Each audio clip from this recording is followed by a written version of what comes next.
من آذر هستم، 47 سالمه.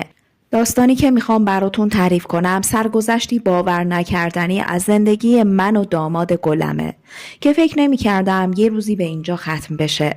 ماجرا از اون جایی شروع شد که من چند وقتی بود میدیدم دخترم سرش همش تو گوشیه و مدام با این و اون چت میکنه. اصلا برای شام و نهار نمیاد سر میز و یک سر در حال چت کردنه. یکم شک کردم به این موضوع که شاید دوست پسری چیزی داشته باشه. تازه وارد 20 سالگی شده بود. به صورت ارثی دخترم سفید با موهای بور هستش، اما قد کوتاهی داره که نمیدونم به کی رفته. آخه من و باباش هر دو قدمون بلنده. خلاصه که هر روز واسه دخترم از طرف فک و فامیل و دوست و آشنا خواستگار میومد، اما همه رو رد میکرد و این موضوع بیشتر شک منو برمیانگیخت نسبت به این که حتما دوستی چیزی داره. یه روز نشستم و باش صحبت کردم. گفتم سپیده، اگه جواب این خواستگار جدید که قرار فردا شب بیان رو ندی دیگه شوهرت نمیدم. من و باباتم دیگه باهات حرف نمیزنیم. سپیده اومد پیشم و زد زیر گریه. گفت شما که هیچ وقت به من اهمیت نمیدید. تمام زندگیتون شده پول و کار. واسم خوب پول خرج میکنید، اما از اول زندگی تا الان یه قرون محبت خرجم نکردید. با این حرفش خیلی ناراحت شدم. به خودم اومدم. دیدم راست میگه تفلک بچه. بغلش کردم و گفتم خب دختر قشنگم، چرا ازدواج نمی کنی؟ وقتی این همه منت تو میکشن. گفت من یکی دیگر رو میخوام. اینو که گفت خیلی عصبی شدم. خواستم یکی بزنم تو گوشش که دیدم اگه این کارو بکنم بقیه حرفشو نمیزنه. یه اخم کردم و گفتم کیه؟ گفت با هم دوستیم. اصفهان زندگی میکنن. گفتم شماره‌ش رو بده، میخوام با خودش و مامانش حرف بزنم. بالاخره شماره‌ش رو داد که دیدم یه لایو داره. گفتم برم ببینم کیه این پسره که دختر من با این همه زیباییش خودش رو داره اسیر این پسر میکنه. هلاک میشه واسش. لایو رو که باز کردم برق از چشام پرید. یه پسر فوق‌العاده خوشتیپ، پوست سفید و چارشونه. یکم حسودیم شد راستش.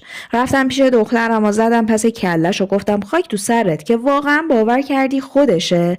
گفت اعتماد دارم بهش. عکسای دیگه شو دارم. بهم نشون داد. یه کلکسیون پر از عکس بود. یکی از یکی قشنگتر و خوشگلتر. خلاصه زنگ زدم به پسره. دیدم پسر نگو بلا بگو. یه جوری صداشو خمار میکرد و حرف میزد که من با این حجم از غرورم داشتم کم کم خرش میشدم. خیلی چرب زبون بود. خیلی حرف زدم باهاش. فهمیدم که واقعا راست میگه. عاشق سپیده است، چون از حرفاش معلوم بود.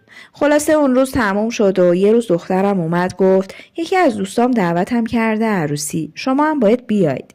فکر نمی کردم منظورش از یکی از دوستاش همون آقاه باشه. گفتم ما نمیایم، تو هم نمیری. دخترم بدجور سرما خورده بود و مریض احوال بود. نه غذا میخورد و نه از جاش میتونست بلند بشه. دکتر چند وقتی بود که بهش مدام سرم تغذیه میزد. تازه یکم سرپا شده بود و غذا میخورد که دیدم دوباره شروع کرد و غذا نمیخوره. قهر کرد. به خاطر همین قضیه عروسی رفتن. منم از ترسم گفتم چشم میریم، حالا غذاتو بخور. خلاصه که رفتیم عروسی و دیدیم اون پسره هم هست. کلی اعصابم به هم ریخت که ما رو به خاطر این پسره کشونده تا اینجا. یکم باش سرسنگین شدم. رفتیم یه جا که طبق معمول دختر و پسر رو پریدم وسط و میرقصیدن. ولی من دیدم دخترم چادر پوشیده و جلو نمیره. از تعجب شاخ در آوردم. دختر من اصلا چادر نمیدونست چیه. ازش پرسیدم قضیه چیه؟ تفره میرفت و آخرش گفت آقامون دوست نداره. دوست داره که اینجوری بگردم. یه سری تکون دادم و ذهنم درگیر شد. از پسرم و رفتاراش یه جورایی خوشم اومده بود. یکم بعدش دیدم دخترم غیبش زد. این ور و اون ور رو نگاه کردم، دیدم نیست.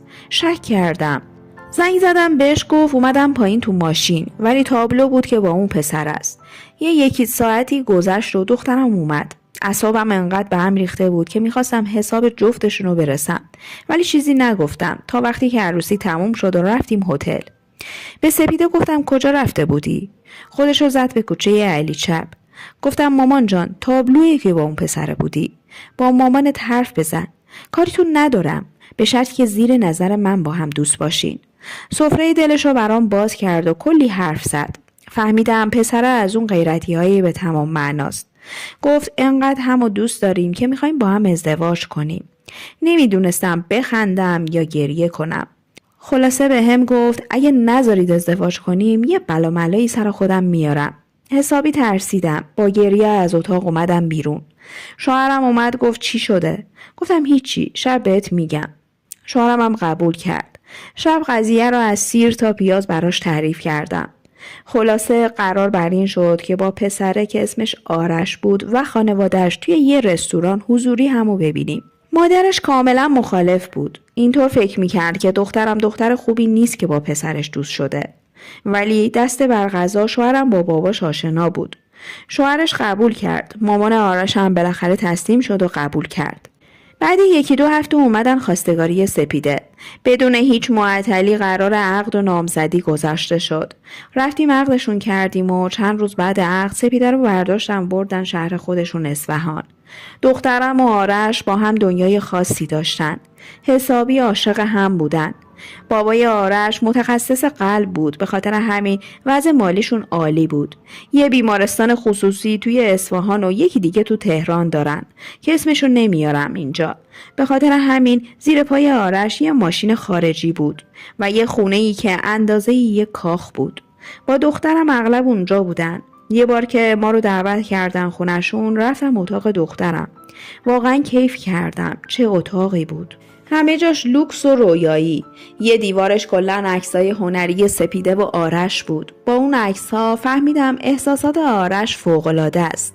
حس عجیبی نسبت بهش پیدا کرده بودم. چند وقتی همش فکرش تو ذهنم میچرخید. تا اینکه یه روز از پله‌های خونه‌شون که داشتم میرفتم پایین پام پیچ خورد و افتادم. آرش سری منو بلند کرد و برد بیمارستان باباش. ارتوپد نگام کرد و باباشم اومد معاینم کرد. گفت چیزی نیست. جز آرش کسی دیگه ای نبود. باباش رفت دارو بیاره و من و آرش موندیم اونجا. اومد نشست یکم گفتیم و خندیدیم. باباش رسید و به آرش یه اسم خارجی گفت و رفت سراغ بقیه کاراش.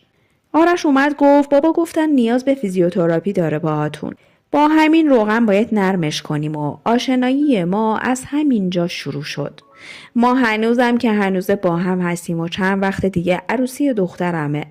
هر وقت فرصت بشه همو میبینیم. اما من مدام استرس دارم. اگه دخترم و خانواده آرش بفهمن چی میشه؟ با سپاس از شما دوستای نازنینم. یادتون باشه من شما رو خیلی دوستتون دارم. برام خیلی با ارزش و با احترام هستید. شما مثل خانواده دوم من هستید دوستای گلم. من هر شب منتظر نگاه های مهربونتون هستم. پس نگاهاتونم از من دریغ نکنید. امیدوارم خدا 1000 برابر مهربونیتون رو به زندگیتون برگردونه.